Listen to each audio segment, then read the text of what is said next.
Hi friends, আজ আমি তোমাদের দেখাবো স্টেপ বাই স্টেপ লোটে মাছের মাঞ্চুরিয়ান বানানো। লোটে মাছের মাঞ্চুরিয়ান বানাতে আমি প্রথমে লোটে মাছগুলোকে কেটে ধুয়ে জলে বয়েলড করে নিয়ে এইভাবে একটি একটি করে প্রত্যেকটি কাটা খুব ভালো করে ছাড়িয়ে নিচ্ছি। আর এদিকে আমি মশলা বানানোর জন্য নিয়েছি রসুন, টমেটো, পেঁয়াজ কুচি আর আদা কুচি। এগুলোকে আমি একটি মিক্সিং বোউলের মধ্যে নিয়ে ফাইন মিক্সড করে নিচ্ছি। ওদিকে গ্যাস অন করে কড়াই বসিয়ে মাস্টার্ড অয়েল দিয়েছি, তেল গরম হয়ে গেছে। এখন আমি গোটা জিরে ফোড়ন দিয়ে দিলাম আর দিচ্ছি চপড করে রাখা অনিয়ন।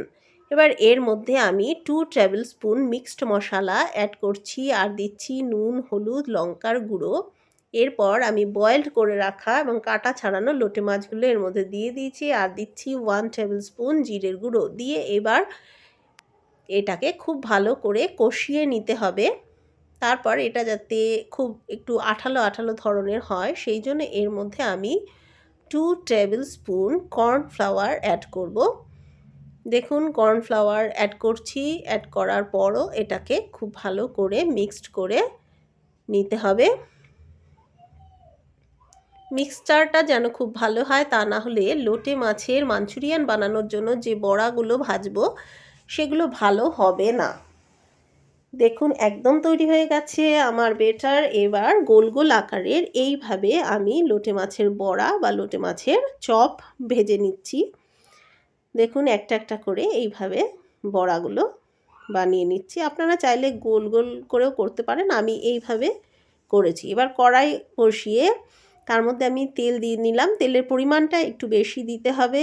এইবার আরেকটি বোলের মধ্যে আমি বেসন দিয়ে তার মধ্যে জল দিয়ে এইভাবে বেসনের গোলাটা বানিয়ে নেব। বেসনের গোলাটা যেন ঘন হয়।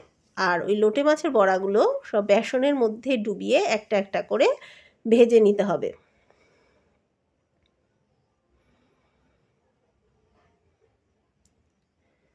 দেখুন কত সুন্দরভাবে বড়াগুলো রেডি হয়ে যাচ্ছে।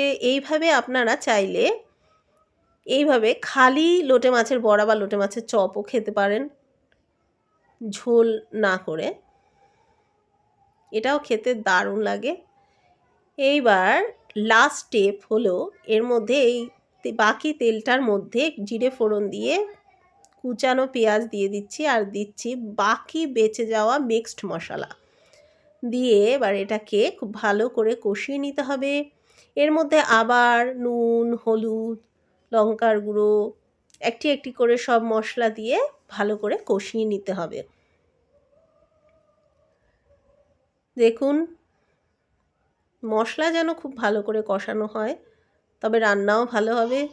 মশলায় যখন তেল ছেড়ে ছেড়ে আসবে তখন বুঝতে হবে যে মশলা কষানো একদম হয়ে গেছে।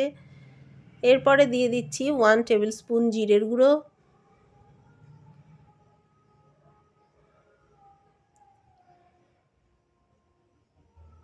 এইবার 1 গ্লাস আমি জল অ্যাড করেছি, জলটা ফুটে উঠেছে। এবার আমি এই ভেজে রাখা লোটে মাছের চপগুলো সব এই ঝোলের মধ্যে দিয়ে দিচ্ছি। এবার দিয়ে দেব 1 টেবিল স্পুন গুঁড়ো গরম মশলা। রেডি হয়ে যাবে আমার লোটে মাছের মাঞ্চুরিয়ান। অনেকে এর মধ্যে সয়া সস অ্যাড করেন, আমি অ্যাড করিনি। এইভাবে ঘরোয়া পদ্ধতিতে হেলদি রেসিপি বানিয়ে নিজে খান এবং নিজের ফ্যামিলিকেও খাওয়ান। আর সবাই খুব ভালো থাকুন। ভিডিওটি যদি ভালো লাগে তাহলে অবশ্যই লাইক, শেয়ার, সাবস্ক্রাইব করুন।